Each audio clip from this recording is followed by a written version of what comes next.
स्वागत है। मध्य प्रदेश सहित देश के अलग अलग राज्यों में शिक्षकों की पात्रता परीक्षा पर फाइनली सुप्रीम कोर्ट में सुनवाई हुई और इस सुनवाई के बाद जो जज थे उनके बयान और जो देश के अलग अलग राज्यों के शिक्षक हैं उनको परीक्षा देनी पड़ेगी कि नहीं देनी पड़ेगी, इस पर फैसला है। टीचर्स पात्रता परीक्षा पर सुप्रीम फैसला है। इन शिक्षकों को छूट दी गई है। तो कुछ ऐसे भी शिक्षक हैं जिसको छूट मिलेगी सुप्रीम कोर्ट की तरफ से 1998 से साल 2009 की नियुक्तियों पर सीधा यहाँ पर बताया गया है। 25 लाख शिक्षक, देश के 25 लाख शिक्षकों पर यह संकट बनेगा, यानी उनका जो नौकरी है वो चला जाएगा। जितना उन्होंने अभी तक काम किया है उसके एवज में उनको जो सैलरी मिली है वो उनके पास रहेगी, लेकिन अब आगे वह नौकरी नहीं कर पाएंगे अगर वो परीक्षा नहीं निकाल पाते हैं। 1998 से 2009 की ज्वाइनिंग वाले शिक्षकों पर इसका असर देखने को मिलेगा। मोहन यादव मध्य प्रदेश के मुख्यमंत्री, इन्होंने भी बयान दिया कि हम हर शिक्षक के साथ खड़े हैं, लेकिन सुप्रीम कोर्ट के आगे क्या ही कहना। तो टीईटी को लेकर सुप्रीम कोर्ट की तरफ से पहले बयान दिखाते हैं जो दिए गए हैं जस्टिस मनमोहन की तरफ से। उच्च शैक्षणिक योग्यताएं बेहतर टीचरों की नियुक्तियों के लिए जरूरी होती हैं। जब तक बच्चे को गुणवत्तापूर्ण शिक्षा नहीं मिलेगी उसका विकास कैसे होगा, ये यहाँ पर जस्टिस मनमोहन सुप्रीम कोर्ट की तरफ से कहा गया। अब यहाँ पर दीपांकर दत्ता, इन्होंने कहा है, जस्टिस दीपांकर दत्ता की मतलबी न बनी, मैं केवल अदालत से अपनी नौकरी बचाने के लिए आदेश हासिल करूंगा, बच्चों के बारे में नहीं सोचूंगा, ऐसा शिक्षक और याचिकाकर्ताओं को कहा गया। अब आपको दिखाते हैं कंप्लीट जानकारी। अपनी नौकरी बचाने के चक्कर में ही ना रहे, मतलबी ना बने। सुप्रीम कोर्ट ने किसे सुना दी खरी खरी। टीटी एग्जाम पर टीचर्स सुप्रीम कोर्ट का फैसला में सुप्रीम कोर्ट ने शिक्षक पात्रता परीक्षा यानी कि टीईटी के मामले में दायर टीचरों की याचिकाओं पर फैसला सुरक्षित रख लिया है। सुनवाई के दौरान सुप्रीम कोर्ट ने टीचरों को मौखिक रूप से नसीहतें भी दे डाली हैं। सुप्रीम कोर्ट ने कुछ याचिकाओं की सुनवाई के दौरान टीचरों को बड़ी नसीहत दी है। सुप्रीम कोर्ट ने टीचरों से कहा कि वो मतलबी न बने और महज अपनी नौकरी बचाने के चक्कर में ही न रहें। शीर्ष अदालत ने टीचरों से कहा कि वो बच्चों को गुणवत्तापूर्ण शिक्षा देने के बारे में भी सोचा करें, जो संविधान और शिक्षा के अधिकार अधिनियम के तहत संरक्षित एक अधिकार है। सुप्रीम कोर्ट की मौखिक टिप्पणी मध्य प्रदेश, उत्तर प्रदेश, पश्चिम बंगाल, तमिलनाडु और केरल के शिक्षक संघों के द्वारा दायर याचिकाओं की सुनवाई के दौरान आई है।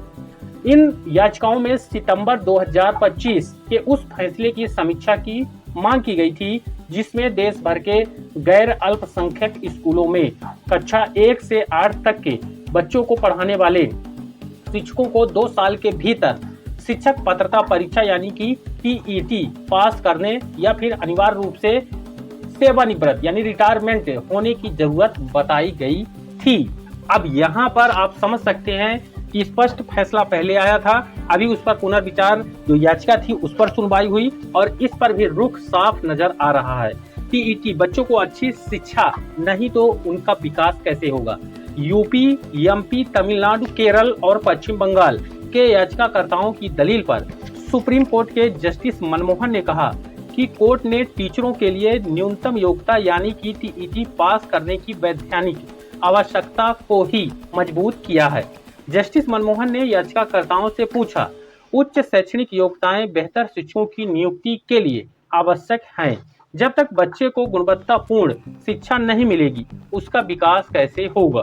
13 मई को यह सुनवाई सुप्रीम कोर्ट के जस्टिस दीपांकर दत्ता और जस्टिस मनमोहन की पीठ कर रही थी, जिसने बाद में फैसला सुरक्षित रख लिया।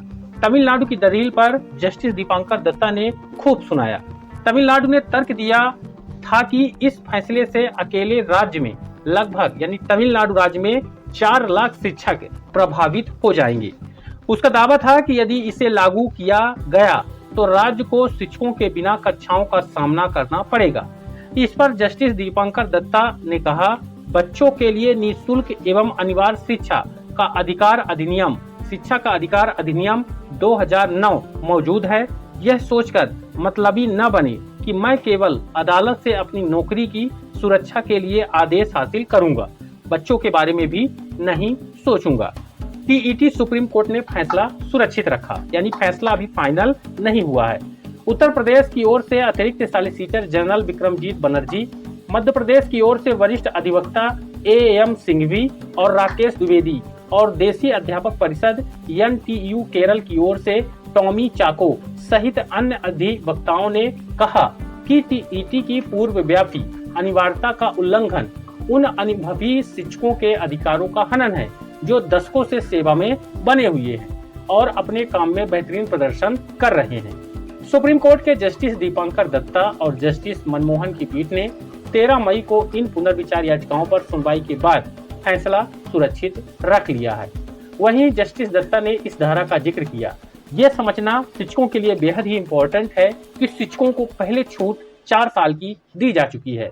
जस्टिस दत्ता ने 2009 अधिनियम की धारा 23(2) का जिक्र किया, जिसमें प्रशिक्षित शिक्षकों की कमी और शिक्षक शिक्षा संस्थानों की अपर्याप्तता के मामलों में शिक्षकों को टीईटी की अनिवार्य योग्यता हासिल करने के लिए 5 वर्ष का समय दिया गया है। जज ने जरूरी न्यूनतम योग्यता का जिक्र भी किया। जस्टिस दत्ता ने धारा 23(2) के दूसरे प्रावधान की ओर ध्यान दिलाया, जिसे साल 2017 में अधिनियम में संशोधन के माध्यम से जोड़ा गया था। इसने 31 मार्च 2015 तक नियुक्त या कार्यरत शिक्षकों को जिनके पास आवश्यक न्यूनतम शैक्षणिक योग्यताएं नहीं थी, उनको 4 वर्षों के भीतर हासिल करने की अनुमति देकर और अधिक छूट प्रदान की।